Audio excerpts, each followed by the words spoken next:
वन्दे लोकतिलकं सात्ततवार्ताविभूषणं अमरकीर्त्युच्चारणं प्रबुद्धं लोकजीवनं प्रणयप्रमत्तयागदीपनं वन्दे জীবন সৎপুরুষম। জয়গুরু সবাইকে। আচ্ছা, সত্যানুসরণ শুরুর প্রথমেই কিন্তু শ্রী শ্রী ঠাকুর আমাদের জন্য একটা সতর্ক বার্তা দিয়েছেন।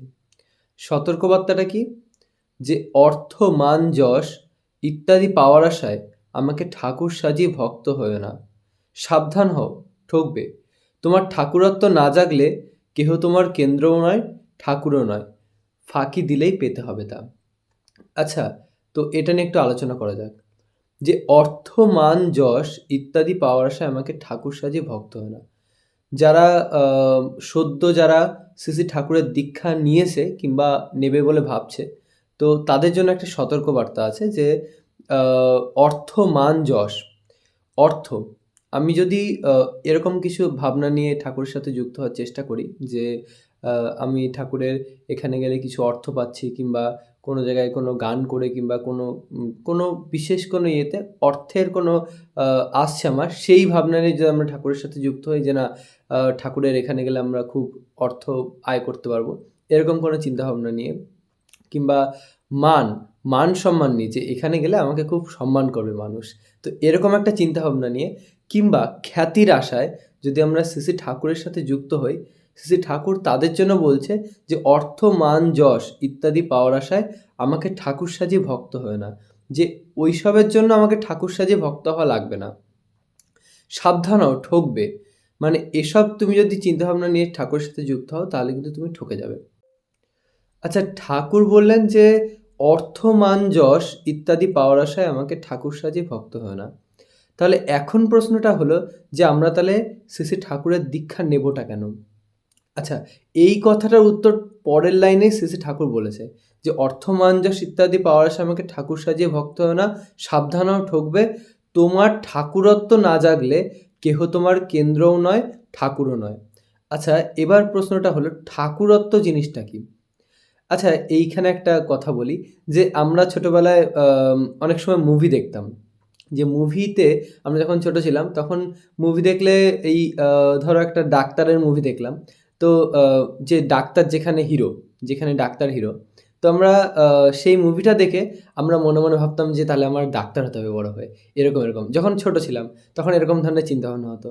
আবার তারপরে যখন আমরা হতাম, তখন কোনো একটা মুভিতে অন্য কোনো ক্যারেক্টার হিরো বানিয়েছে সেখানে। তো সেই ক্যারেক্টারটা দেখে আমরা ভাবতাম যে না, তাহলে আমার এর মতো করে হতে হবে।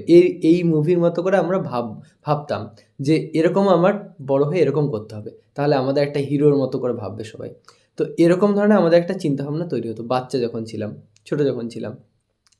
তো আমরা যদি শ্রী শ্রী ঠাকুরকে পড়তে আরম্ভ করি, যে জানতে আরম্ভ করি, আমরা যদি শ্রী শ্রী ঠাকুরকে বুঝতে আরম্ভ করি, এই ফেসবুক, হোয়াটসঅ্যাপ, এই ইউনিভার্সিটি থেকে বেরিয়ে এসে যদি আমরা শ্রী শ্রী ঠাকুরের বই পড়তে শুরু করি, তাহলে আমরা জানতে পারবো যে শ্রী শ্রী ঠাকুর আসলে কেমন চিন্তাধারার ছিলেন।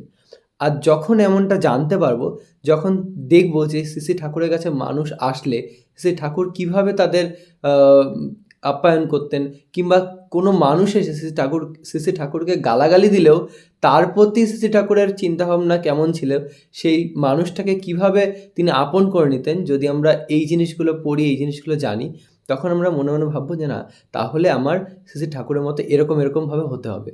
আর যখন আমরা এরকম হওয়ার চেষ্টা করলাম, তখন আস্তে আস্তে আমরা চিন্তাভাবনা করতে শুরু করলাম যে আচ্ছা, আমি এরকম একটা পরিস্থিতিতে পড়েছি। আচ্ছা, যদি ঠাকুর এই পরিস্থিতিতে পড়তো তাহলে ঠাকুর কীভাবে করতো?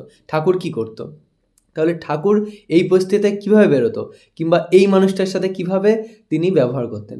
যখন আমরা এরকমভাবে ভাবতে শুরু করব, অর্থাৎ শ্রী শ্রী ঠাকুরের মতো ভাবতে শুরু করব, তখন আমাদের মধ্যে ঠাকুরত্ব জাগবে। যে ঠাকুরকে আমরা বুঝতে শুরু করলাম এবং তার মতো করে চলতে শুরু করলাম, তখন আমাদের ঠাকুরত্ব জাগবে। তাই শ্রী শ্রী ঠাকুর বলল যে অর্থ, মান, যশ ইত্যাদি পাওয়ার আশায় আমাকে ঠাকুর সাজিয়ে ভক্ত হয়ো না, সাবধান হও, ঠকবে। তোমার ঠাকুরত্ব না জাগলে, তোমার যদি ঠাকুরত্ব না জাগে, তাহলে কেউ তোমার কেন্দ্রও নয়, ঠাকুরও নয়। ফাঁকি দিলেই পেতে হবে তা। আচ্ছা, ফাঁকি দিলেই কিন্তু তার ফল ভোগ করতে হবে। তো আমরা যখনই শ্রী শ্রী ঠাকুরের দীক্ষা নেব কিংবা দীক্ষা নেওয়ার কথা ভাববো, তখন আমাদের প্রথমেই যেটা করতে হবে সেটা হলো শ্রী ঠাকুর সম্বন্ধে পড়তে হবে, জানতে হবে। যখন আমরা জানতে আরম্ভ করব, তখন আমরা তাকে বুঝতে আরম্ভ করব। আর বুঝতে পারলে আমরা আস্তে আস্তে তার মতো করে চিন্তাভাবনা করতে শুরু করব। আর যখন এরকমভাবে চিন্তাভাবনা করতে শুরু করব, তখন আমরা শ্রী শ্রী ঠাকুরের মতো হয়ে উঠব। শ্রী ঠাকুর বলছে যে আমার চরণ পূজা করে লাভ নেই, আমার চলন পূজা কর তোরা। অর্থাৎ আমাকে তার মতো করে ভাবতে হবে, তার মতো করে চলতে হবে। তো এটাই শ্রী ঠাকুর প্রথম যে সত্যানুসরণের বাণী শুরু করার প্রথমেই যেটা বলেছেন সেটা হলো এটা। জয়গুরু সবাইকে।